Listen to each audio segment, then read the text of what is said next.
Au psaume 65 et au verset 9, on l'a lu tout à l'heure. La traduction là est un peu différente que celle que je vous ai lue. Néanmoins, le sens est le même. Tu visites la terre et tu lui donnes l'abondance. Tu la combles de richesses. Le ruisseau de Dieu est plein d'eau. Tu prépares le blé quand tu la fertilises ainsi. Le psaume 65 est en réalité un hymne de louange qui célèbre en 3 strophes les 3 aspects sous lesquels nous apparaissent la puissance et la bonté de Dieu. Il faut savoir que les psaumes sont des chants. Le livre des psaumes était un recueil de chants. En fait, quand vous lisez les psaumes, vous lisez un recueil de chants. Et ô combien nous sommes en tout cas encouragés à chaque fois, quand on lit les psaumes, combien il y a des paroles pour faire du bien à nos âmes et nous encourager. La première strophe, du verset 2 au verset 5, parle des bienfaits spirituels et spécialement du pardon et de la joie que trouvent auprès de Dieu tous ceux et toutes celles qui l'adorent. La seconde partie, ou la seconde strophe, va du verset 6 jusqu'au verset 9. Et cette partie célèbre la puissance qui maintient l'univers physique et moral au milieu des tempêtes qui semblent vouloir le détruire.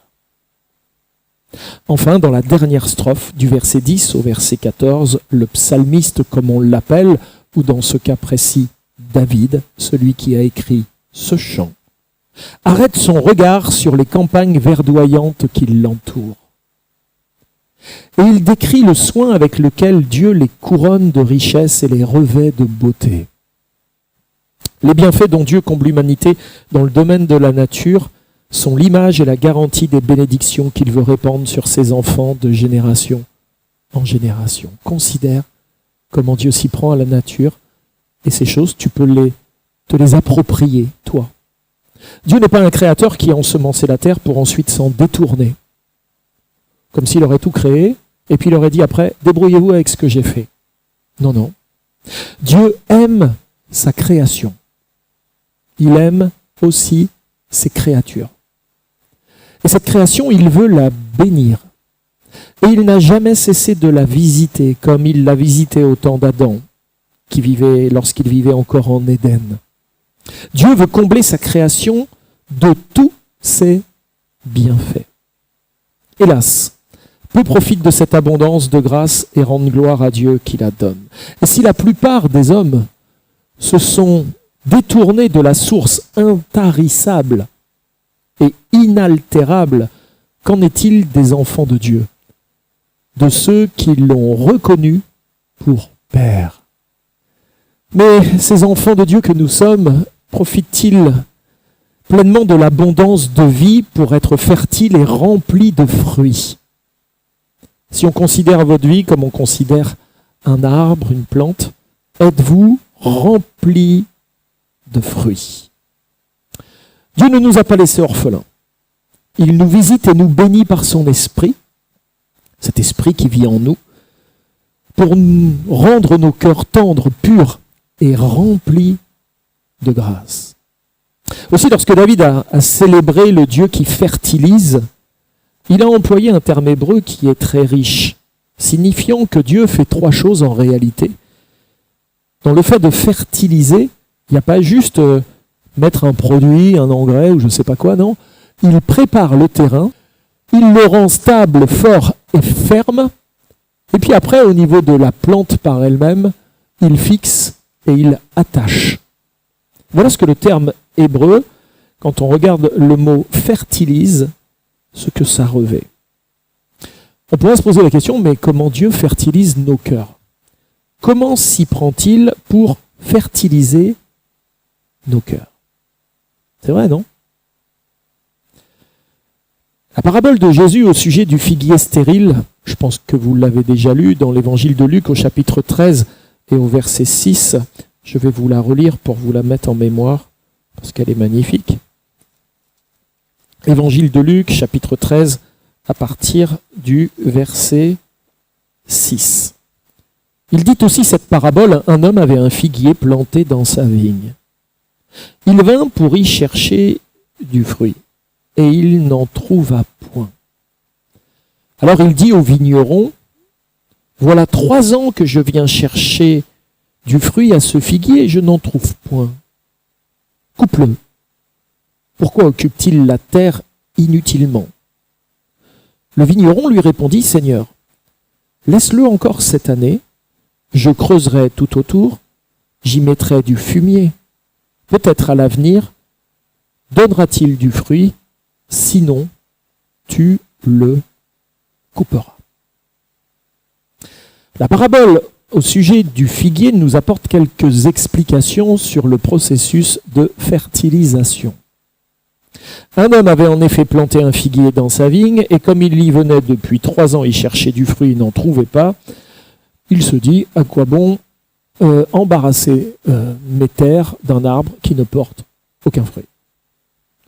Seulement le vigneron, lui, il semble avoir une toute autre attitude que le propriétaire du champ. C'était certainement l'employé de cet homme.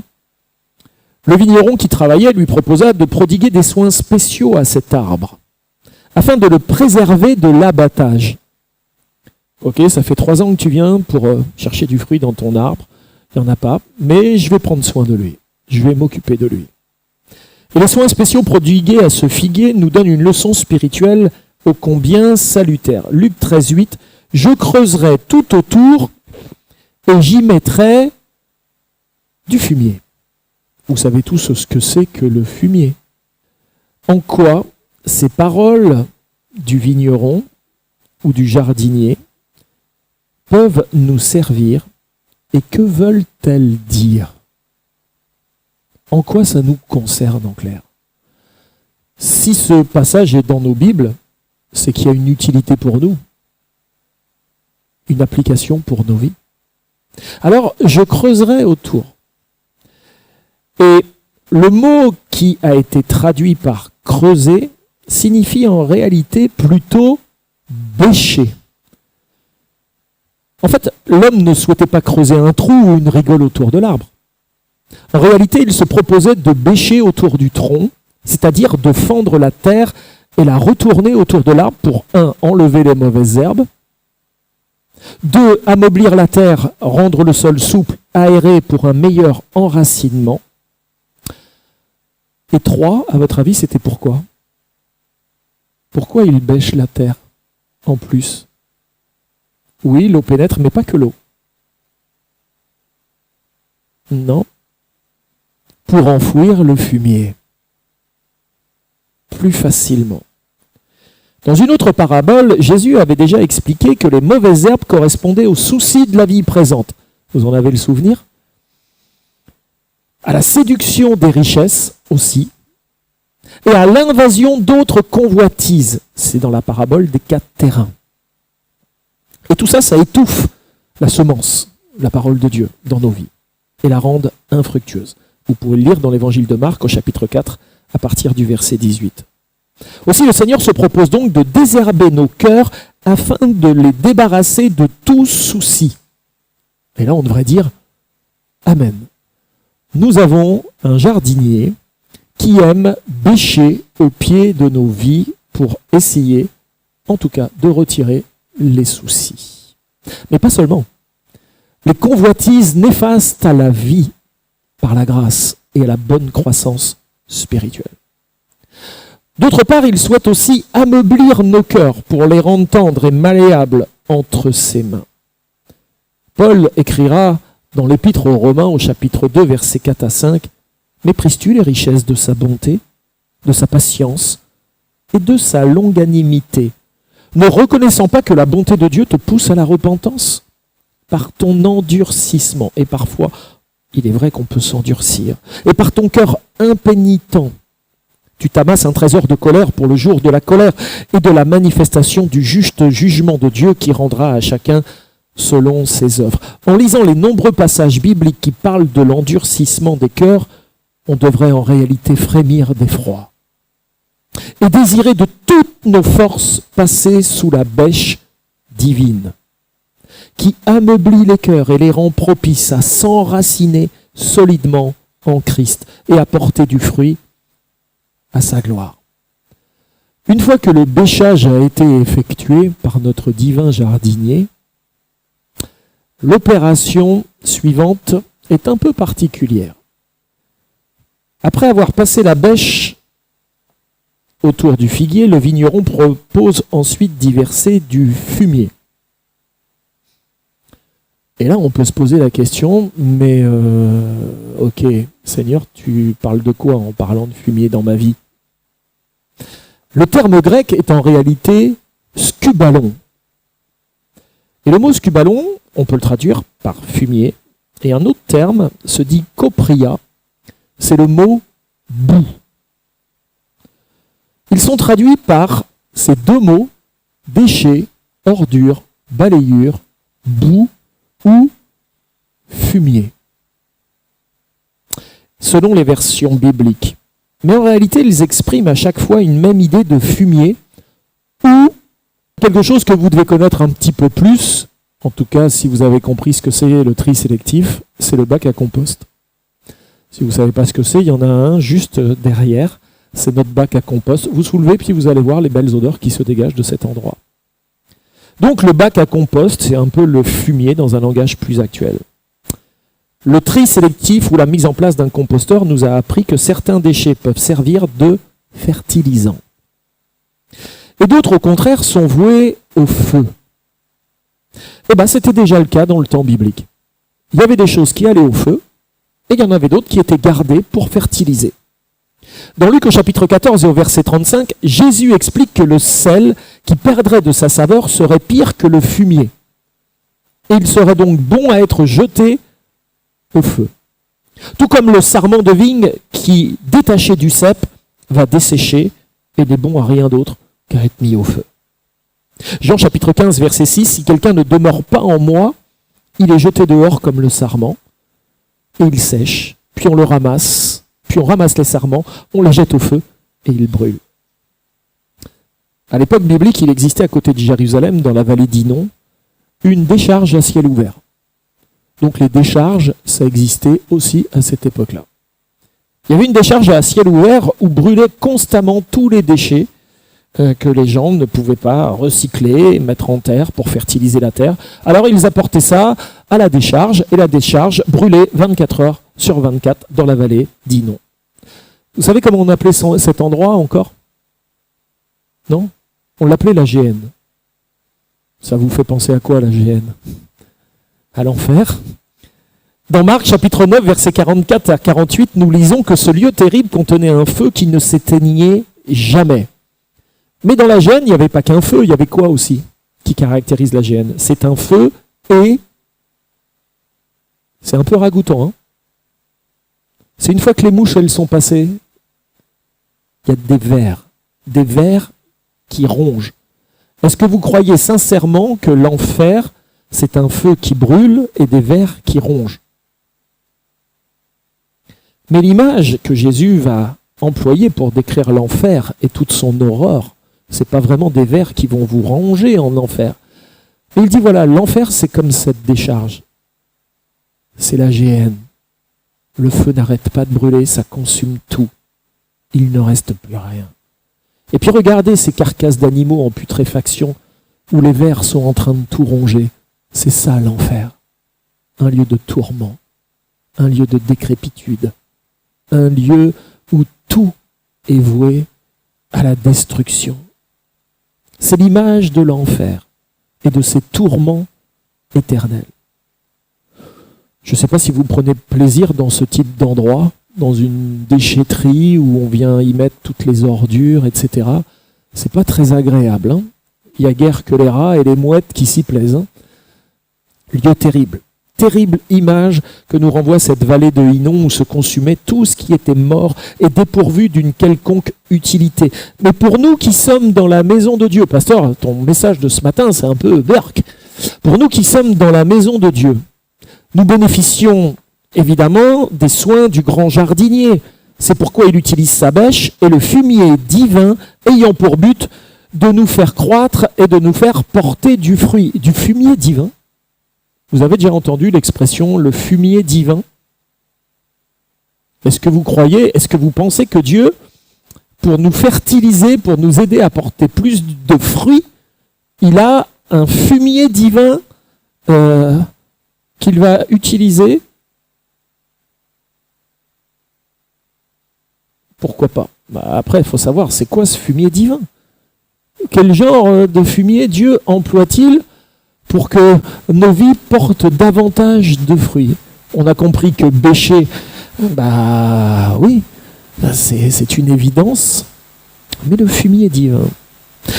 Difficile d'imaginer qu'il existe un fumier divin prêt à fertiliser nos vies.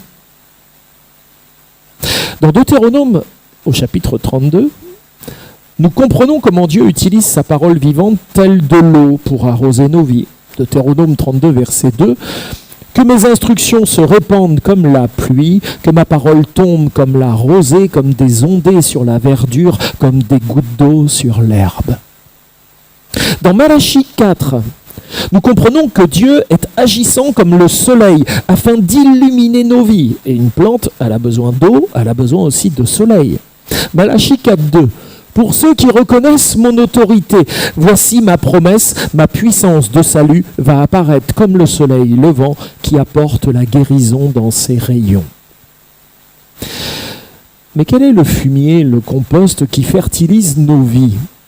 Dieu a l'eau de sa parole, et combien nous en avons besoin, nous les chrétiens, de l'eau de la parole.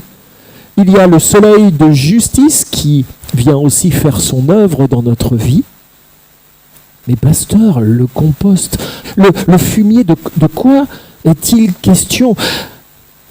Et que doivent faire les chrétiens pour en bénéficier?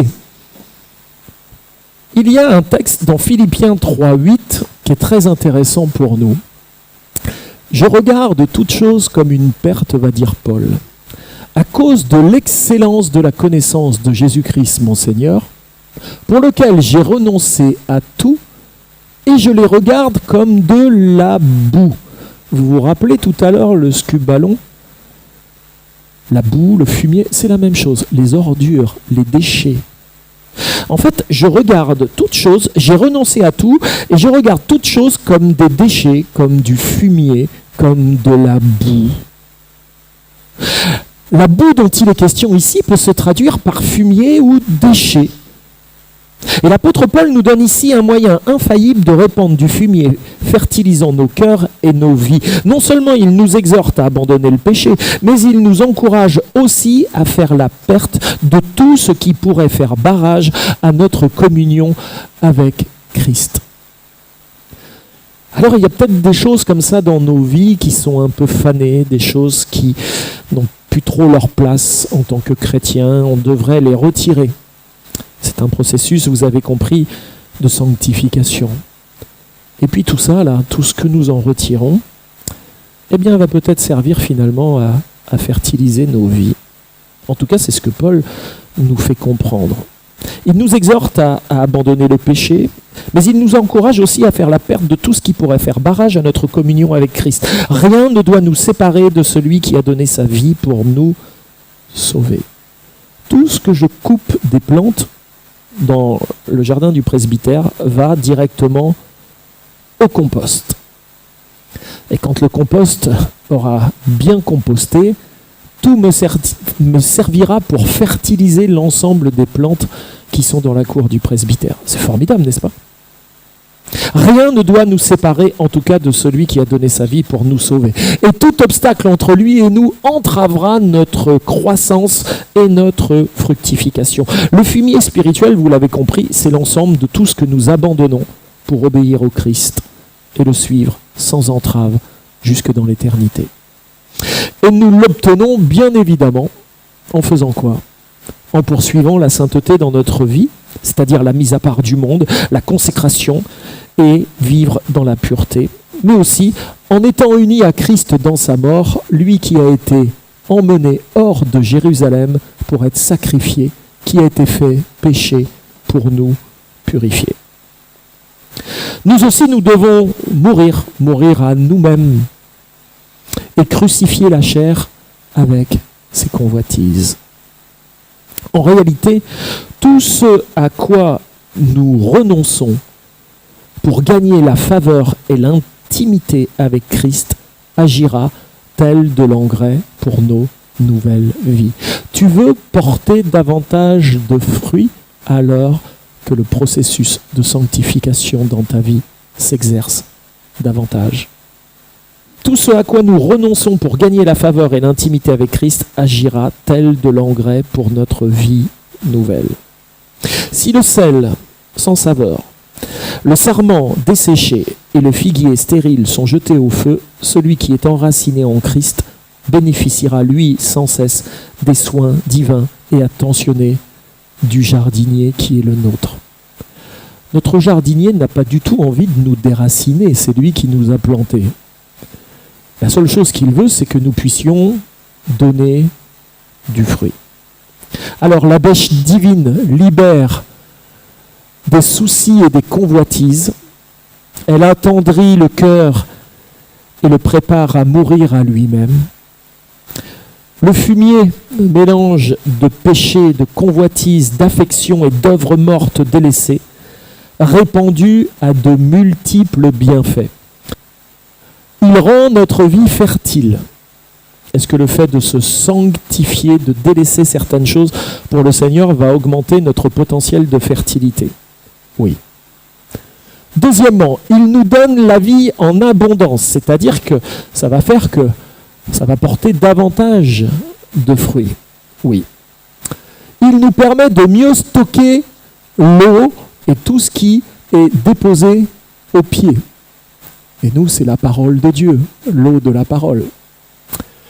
Il aère notre cœur au vent de l'esprit. Le fait de bêcher, ça permet à l'eau de rentrer et ça permet aussi à notre cœur d'être aéré, à notre terre d'être aéré pour que les choses pénètrent davantage à l'intérieur. Il nous permet de croître dans la grâce, ça favorise la croissance de la plante.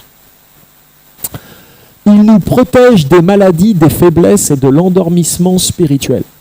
Il y a certaines plantes, elles sont comme endormies, comme si le processus de croissance était stagné. Le fait de bêcher et de mettre du fumier, ça va permettre au contraire de protéger la plante des maladies. Ça ne va pas l'infecter, au contraire. Une plante qui est forte est plus à même de lutter contre les maladies, contre les faiblesses, l'endormissement spirituel pour ce qui nous concerne. Ça nous protège aussi des variations de température ambiante. Le fait de mettre du fumier au pied d'un arbre, ça va le garder des températures vacillantes de certaines saisons. Alors en conclusion, quelle grâce d'avoir un si bon jardinier divin dans nos vies, n'est-ce pas? Qui prend soin de nos vies, est patient, avec patience et persévérance. S'il y a bien une qualité que doit avoir le jardinier, c'est la patience et la persévérance. Non? Parce que ça ne sort pas en une journée. Le processus est long, lent. Et pour guider un arbre dans sa croissance, ça prend du temps. Quelle grâce que notre Créateur ne nous ait pas abandonnés à notre triste sort, mais qu'il nous visite et nous rende participants à l'abondance de son royaume. Il veut nous combler de ses bénédictions et pour cela, il nous prépare. Il défriche notre cœur, le désherbe de tout ce qui pourrait étouffer sa parole et la rendre infructueuse. Il nous fertilise et arrose nos vies de façon pour que nous reflétions sa gloire, sa vie abondante et sa force. Enfin, il veut que nous portions de beaux fruits. Des fruits savoureux, au parfum tellement agréable que ceux qui les verront et les goûteront désireront sans doute à leur tour connaître celui qui fait de tels prodiges. Celui qui épargne les figuiers stériles et qui change les déserts en vergers, c'est lui notre grand jardinier. Peut-être et certainement notre cœur était comme un désert qui ne produisait strictement rien pour sa gloire à lui. Mais il a transformé notre cœur désertique en un magnifique verger. Qu'il continue, ce grand jardinier, à faire son œuvre dedans de nos cœurs. Qu'il ne trouve pas en nous quelque résistance et qu'il trouve au contraire en nous, tout toute l'abondance pour lequel il s'est donné tant de mal. Amen. Et il s'en donne encore. À lui soit toute la gloire. Amen.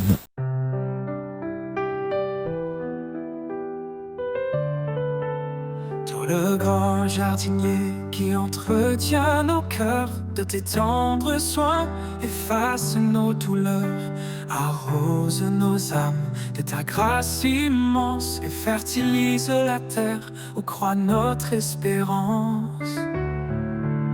C'est toi délicat, arrache nos mauvaises herbes, l'orgueil, la colère, les peurs qui nous submergent, et plante dans nos cœurs les graines de ton amour, une lumière vive qui nous éclaire chaque jour. Tu pêches nos âmes dans leur profondeur pour que ta vérité puisse y éclore. Tu coupes les branches qui entravent la croissance et que le fruit divin y pousse en abondance. Patience et bonté, joie et charité, paix et douceur, fruit de ta sainteté, ils mûrissent lentement sous ton regard aimant, offrant à chacun ton amour bienveillant.